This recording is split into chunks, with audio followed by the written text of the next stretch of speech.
In January this year, the inhabitants of a small town in the northeast of Nigeria were wiped out. 2,000 were murdered by the forces of an Islamist group known as Boko Haram.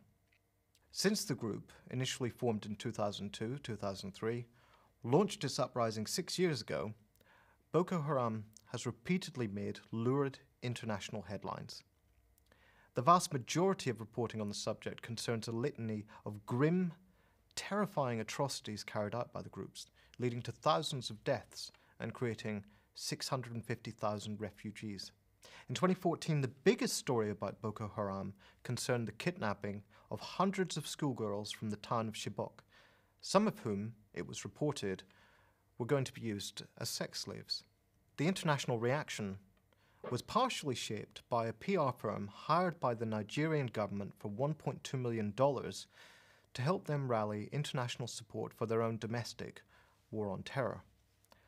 To the extent that an international social media campaign organized around the meme #BringBackOurGirls gained the support of Hillary Clinton and Wycliffe Jean, as reported in The Guardian, it worked. But, as ever, we need to pay attention to what the media is and is not able to tell us about groups like Boko Haram, because how you report such events determines what actions people will want to take. The head of AFRICOM, the US military command in Africa, has stated that the US is ready to organize a huge international intervention, as Defense One reported, and indeed, a multinational force has been assembled to this end. The US already provides $1 million annual funding to the Nigerian military and $3 million to its police force. Further, as the author Nick Turse writes on TomDispatch.com, the US military is now involved in 49 of 54 African nations, a strategy that has a great deal to do with US competition with China for dominance in the region. Little of that context seems to have made its way into the media reporting. Beyond the atrocities, the media has one framework for discussing insurgent groups like Boko Haram. They're radical, they're Muslims, they're terrorists, and they're part of a global network linked to Al-Qaeda and ISIS. The framework is the same from CNN to Fox News. The context, as in CNN's fast facts about Boko Haram, is minimal. One would never understand from these reports why Boko Haram even exists, other than that, firstly, it is committed to the imposition of Sharia law, as The Guardian tells us, and secondly, that there is a division between the largely Muslim north of Nigeria and the largely Christian south. The Christian-Muslim axis is, for example, the only hint of an explanation that the New York Times offers in its major article explaining the insurgency. Third, we are told that Boko Haram is characterized by some unexplained hostility to progress and literacy. Its name is usually translated as Western education is forbidden, as, for example, in the BBC's Factually Starved video explaining Boko Haram. In fact, the term Boko can mean Western education, but it can also mean Western fraud. At any rate, the lack of context leaves gaps in our knowledge that can only be filled by fantasy. It leaves us with demonological explanations in which the jihadis act as they do simply because, as Der Spiegel put it, they're evil. This is the media script for every Islamist insurgency. The most important element missing from most of the reporting is any consideration of the society and state in which Boko Haram was able to develop. Let's start with the Nigerian government. What does it say that in the war that is developed, Amnesty International reports that almost half of those killed have been killed not by Boko Haram, but by the government, and that includes hundreds of people killed in custody, many of them civilians, after being held at military bases like Sector Alpha. Many of those were killed in mass, point-blank executions. Further, Nigerian security officials admit, according to a leading Agence France-Presse reporter, that thousands of Boko Haram detainees are being tortured and abused in the rat holes that they're being detained in, and thus most likely radicalized further. It is not just that the military is brutal. It still has considerable political clout in Nigerian society, despite the shift to civilian rule in 1999, linked as it is to a corrupt political elite that just happened to lose a potentially embarrassing recent audit of its oil business dealings. Nigeria's borders were formed by British colonialism, and the use of regional disparities for the purposes of divide and rule in that period continues to have important effects. The largely Muslim north is disproportionately poor, undereducated, and excluded from the benefits of Nigeria's oil boom.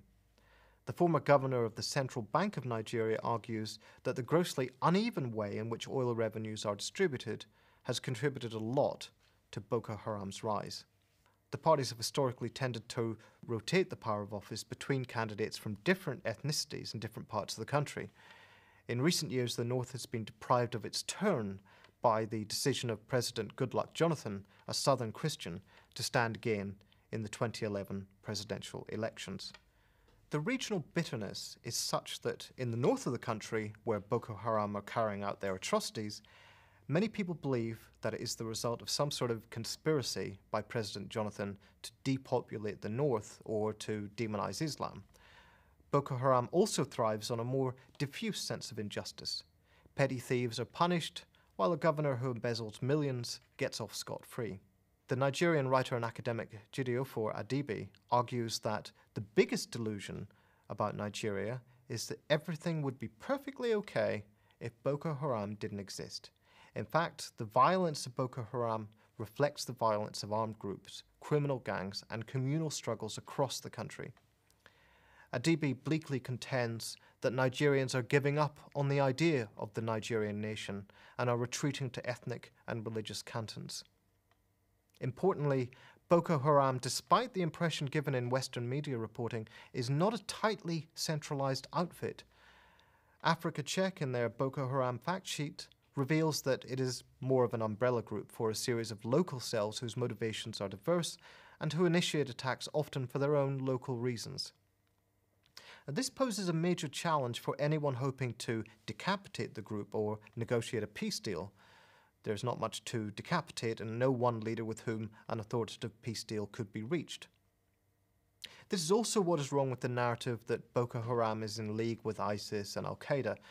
It is simply not that coherent. Boko Haram's uprising is not the first such in Nigerian history. The lineage of Islamist uprisings against the Nigerian government can be traced back to the Shiite movements of the 1970s, in which Muhammad Yusuf, the leader of Boko Haram until he was killed by Nigerian forces in 2009, played a key role. They can also be linked to the Metatsini uprisings in the early 1980s, the first serious Islamist rebellion in Nigeria. These were riots taking place not in the rural parts of northern Nigeria where Boko Haram is strongest, but in the urban centres, and they were linked to a couple of key factors: the economic dislocations caused by a pattern of industrialization driven by kleptocratic military dictators, and the corruption and growing indebtedness of the state amid a global recession.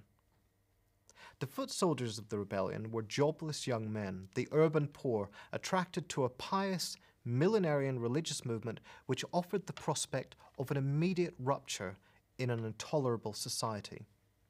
The government's response to these uprisings was led by, among others, one General Buhari.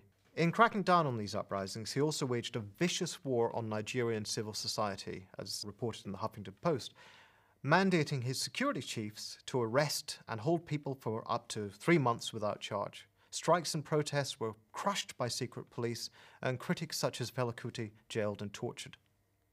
Yet although the fundamentalist movements were defeated, the ranks of the poor, unemployed and illiterate swelled. The millenarian Islamist milieu laid low for a while and sank its roots into a growing army of the disenfranchised. But while building among the poor, Boko Haram's most prominent figures, above all its founder Muhammad Yusuf, operated among local elites, trading patronage. There is evidence that the Boko Haram leadership was at first courted in some local governorates and then dropped, and this may partially explain the timing of their uprising. General Buhari has made pro-Boko Haram statements in the past, as reported in the London Review of Books, though Buhari now claims to be their staunch foe. The difference between Metatsini and Boko Haram is that the latter is based on a much deeper well of anger, is much more organized, has more military prowess, and staying power. The millenarian religious utopianism of groups like Boko Haram doesn't just give them the confidence to sustain a long, brutal war punctuated by atrocities. It gives them a basis for attacking the inequities of so-called oil prosperity in Nigeria as a form of Western corruption. And one could scarcely imagine a more effective way to demonstrate this than for the American government and military command to orchestrate an international military intervention to defend a corrupt and authoritarian Nigerian state. But this is the benefit of having such factually famished reporting in the media. If the local contexts of the Boko Haram uprising are not understood, the fantasy of a multi-headed global conspiracy of evil takes the place of knowledge. And without context, the coverage is just a wall of noise and images obstructing any serious understanding so that people with power can continue to do as they see fit.